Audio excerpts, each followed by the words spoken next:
Hey, good evening, class, professor. My name is Brad Peltier. This is my nature experience. In my paper discussion, I explained all the animals that I have, my backyard. That is my oasis. That's my getaway. My son Connor is on the camera recording me. If you go ahead and take a look down here, these are your South American spur-thigh tortoises, also known as sulcatas. This right here is Sullivan. We have had him since he was the size of a golf ball. He is about 5-6 years old and weighs about 30 pounds. This is little mama right here. We've only had her for about 2 years. And if you take a look at what they're eating, this is a special tortoise pellet diet. And they get this 3 times a week. And then in between those days, they get fresh vegetables like kale, water lettuce, collard greens, and in the summer I do things like watermelon, cantaloupe, and all those vegetables that are high in water. But if you come over here, you'll see their pen. You'll see this big beautiful beast right here. This is Big Bertha. We recently just got her. She was surrendered to us. She is 26 inches long and weighs 90 pounds. And so if you take a look at their heated house, they have heat that is on timers. So instead of having them run all day, they come on and off to maintain the tortoise's temperature, which needs to be anywhere between 80 and 100 degrees. So on those really cold days, they'll come inside of the house and they stay warm. And like I said, the lights don't stay on 24/7 to help conserve energy. So as we continue on right now, we're going to go ahead and we're going to move into what I consider my favorite species of tortoise. But if you take a look down here, I've put in 2 small ponds and lemongrass. Here in Georgia, we have experienced some very cold weather that's been abnormal. And so a couple of the plants, as you can see, they've died. But the thing with lemongrass is that it actually will come back. That's why I have not cut it down. Also, with the grass laying down like that, the redfoot tortoises will actually get underneath of it to stay warm. And so I positioned these ponds right here actually so that when it rains, the water runoff from the roof actually refills the ponds, so I'm not wasting water. And that's been one of our major topics in this class, is how to conserve water and lower your footprint on the economy, right? So these get refilled quite often because we're in Georgia and we get a lot of rain. So if you come over here, these are the South American redfoot tortoises, and these guys are enjoying their nightly meal as well. This is a different type of tortoise diet. This is for your tropical species. So the things inside of it are different. If you take a look at these larger ones, these are my females, and the smaller one, I'm gonna grab this one in here since he's not eating yet. So this is one of the males, and like the majority of your tortoise species, you got mud on them. You'll see that huge concavity, and I'm sorry, buddy, I know. But you see that huge concavity there, and that's how we know that it's a male. So they're enjoying their diet. They'll get this again 3 times a week, just like all the other tortoise species. I have 3 females and 2 males, and at the end of the video, towards the end of the video, I will actually take you into the garage and show you the incubator where we have eggs from this species and that are due to hatch at the beginning of next month. So we're going to continue on to one of my favorite things. This is my hydroponic farm, I guess, my pond. We have different grasses here. Again, we have a waterfall, and it's 250 gallons. And inside of here, I have goldfish, and I have my red belly turtle. This is the only turtle that I have. But in the spring and in the summer, I throw water lettuce in there, and I always start with literally only 4 or 5 small heads of water lettuce. And as they break off, my entire pond will be covered in that water lettuce. And I take that water lettuce then and use it to feed the rest of my tortoises, so I don't have to go to the store and buy produce. And so that saves money, that saves, you know, on a lot of things, being able to grow my own vegetables. So we're going to continue on this. You're not going to see a whole lot in there right now, just simply because it is very cold. You see a lot of the plants have died because of the cold weather, but everything that I've planted will come back when it warms up. So you just leave it and they come back to life. So the turtle is underneath actually the walkway right now. She's by the heater to stay warm. And so we will continue on. And we will move on to our next species, which is the Hermann's tortoise. This is the eastern Hermann's tortoise. And in here I grow aloe. And so this right here is your eastern Hermann's tortoise. They come from places like Italy, France, Spain, and things of that nature. And this is a female, so you see that there is no concavity, and she's got the really short tail. And so this is one of my favorite smaller species of tortoises. This is the only adult that I have, but I do have 3 babies that I've been growing up since they were hatchlings that are in the garage in their enclosure. So I'm gonna put her down, and we are going to move on to the next spot of the yard. Right here, you will see, actually, again, I collect rainwater, and this is the water that I use to give to the majority of my tortoises. It only looks dark because it's in this dark pan.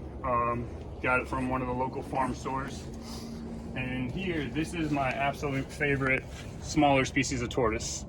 This is known as the Horsfield's tortoise, but more commonly known as the Russian tortoise. I have 6 of these. And this right here is a female. You can tell because of the size, and you can tell because of the short tail. And then right here you have a male, which is much smaller, and then it has the longer tail.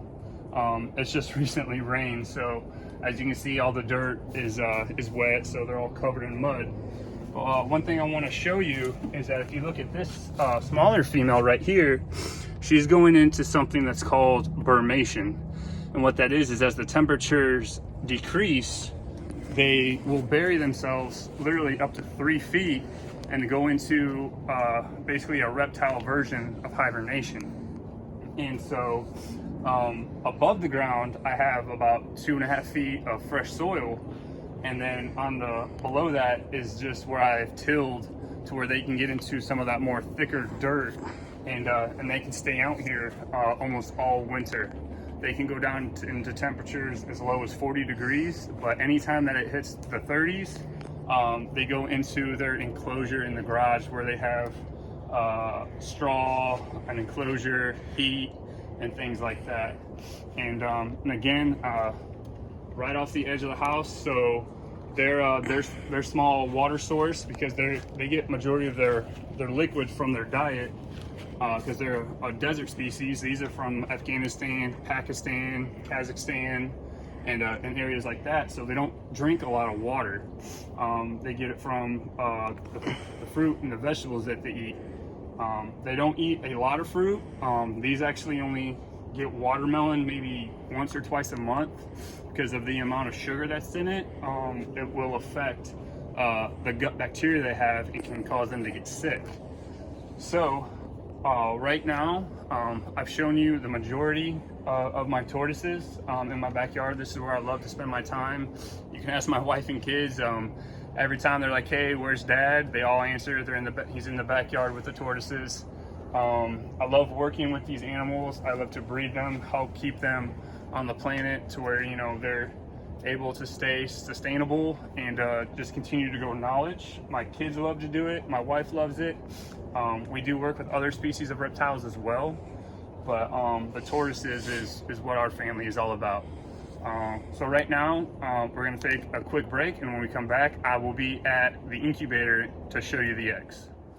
Hey, welcome back. So right now, this is my egg incubator. What this actually is something that I found on the marketplace, and it was a wine cooler that someone was just gonna throw away because it stopped cooling. So what I did was I took it and I gutted all of the internal stuff out of it because it wasn't cooling, so it didn't have any more Freon on it. So I wasn't polluting, you know, the air and anything like that. So what I did was I put a computer fan and heat tape inside of it, and so it's turned it into an incubator that I can use to incubate my eggs. So I'll go ahead and show you. So in here, as you can see, this down here is the heat tape, and it runs all the way through the back. And then at the top here, you can see the computer fan, and there's also this probe. What this probe does is it turns the heat tape on and off to control the temperature for the eggs. So inside of the incubator, it says that it is 82 degrees. However, inside of the egg trays, if you take a look, it says that it is, I don't know if you can read that or not. Let's see if it's gonna come on. No, it's messing up right now. But inside the egg trays, it's actually 88 degrees. And I'm temping my eggs at 88 degrees because that will allow me to get the majority of females when they hatch. So these two eggs here are due to hatch the first week of February, and then I've got 9 more eggs over here that are due to hatch the first week of March. These are the South American redfoot tortoise eggs, and here what this is water crystals. And so instead of continuously adding water to keep the humidity in here, I've been able to add these water crystals. And as you can see, there's still a lot of liquid here because these crystals hold it. And then as they dry out, which takes literally months, I can add 3-4 cups of water and they rehydrate and hold that water, so I'm not wasting water. So I'm gonna go ahead and close this so that I don't mess with the temperature of the eggs too much. All right, so then, like I said in my post, I save all of my plastic containers that I can. Like this is baby romaine. I save my water jugs, I save my egg trays, and what I use these for, again in the spring when you're able to grow your vegetables, I turn these into little mini greenhouses. I put in my dirt. In one of these, I'm able to start about anywhere, depending on the plant, anywhere from 6 to 12 plants. And I just fill them in there, put the seeds, and then I set them in the backyard so where they have sunlight, and then you have a little greenhouse, so it works. And then again, I do that with all of the milk jugs as well. I just cut them in half, leave them slightly attached, fill them with dirt, put in what plant I want to grow, tape them shut, and I'm able to start my plants in there. So these right here, I showed you my one female. These are baby Eastern Hermes tortoises. These are about 6 months old. So these are all growing up and will be able to breed hopefully here in the next year or two. And so they're in here because I can control their growth better. I can do, I can keep an eye on them and do all of that. And then for the bigger species out there, all the Russians and the adult Hermans, I have these 2 enclosures down here to where when they got to come in because it's too cold, I can turn on a heat light, and then again it's on a timer, so it cycles, so it's not just continuously on, wasting electricity, and I'm able to maintain that as a temperature. So this is my oasis, this is my nature. When we're able to go outside and walk here, like I said, I'm in Georgia. I'm stationed at Fort Stewart, Georgia. So we are around all of those pine forests and everything. I've encountered almost every one of those animals that we saw in the week 1 discussion. I'm sorry, the week 1 lab, I believe it was. And we go out and we just walk around and find animals and take pictures and just my wife and I, especially. The kids like it, but the wife and I, we love it. So we love going out, seeing everything, and it just it makes us feel good, right?